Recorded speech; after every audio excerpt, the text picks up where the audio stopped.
Donc oui, on est accusé de contrefaçon par l'Inagora sur ce salon avec une campagne distribution de tracts, communiqué de presse. Évidemment, c'est faux, on réfute totalement.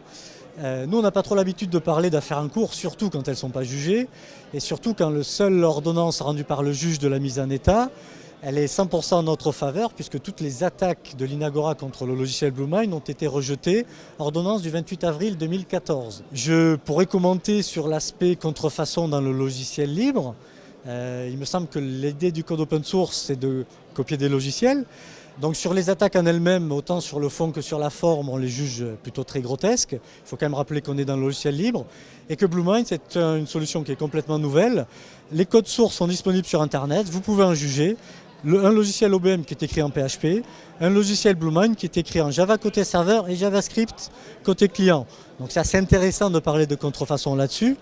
Alors depuis, l'Inagora a changé un peu ses chefs d'accusation en restreignant uniquement à 2 modules. Très intéressant parce qu'un des modules ne leur appartient pas du tout. Ils se sont d'ailleurs fait débouter par Google en essayant de le récupérer. Et sur l'autre, c'est la même licence côté BlueMind que côté OBM. C'est sur un bout de code qui est vraiment très très standard, de la lecture de fichiers iCalendar, vCard, donc vraiment que du standard. Donc ça va être intéressant effectivement de voir ce qui va ressortir de ce sujet, s'ils décident malgré tout d'aller sur le fond. Mais moi j'invite toute la communauté à regarder. Nos codes sources sont disponibles, pas la peine de faire des saisies chez nous. Tout est disponible sur Internet et à se faire une idée par eux-mêmes. Ce qu'il faut voir, c'est que ce sont des logiciels qui font de la messagerie. Et sur ce sujet-là, on va trouver du Microsoft, du Google, qui sont les vrais tenants du marché. BlueMind, c'est un logiciel complètement nouveau avec des nouvelles procédures d'installation, avec des vraies innovations. On est les seuls à gérer le mode web déconnecté, donc une architecture complètement innovante pour gérer ça. Tout un tas d'outils fournis aux partenaires pour migration, tout un tas d'outils intégrés pour faire des sauvegardes en ligne, pour faire de l'archivage de mails, tout un tas de sujets qui ne sont pas présents dans le logiciel autre.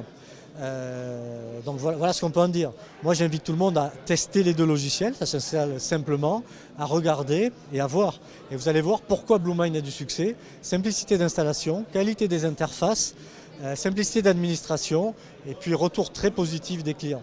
Au niveau produit, au niveau modèle, qui n'est pas hypocrite. Les gens savent combien ça coûte, savent ce qu'ils payent et savent ce qu'on offre dans le package. Voilà.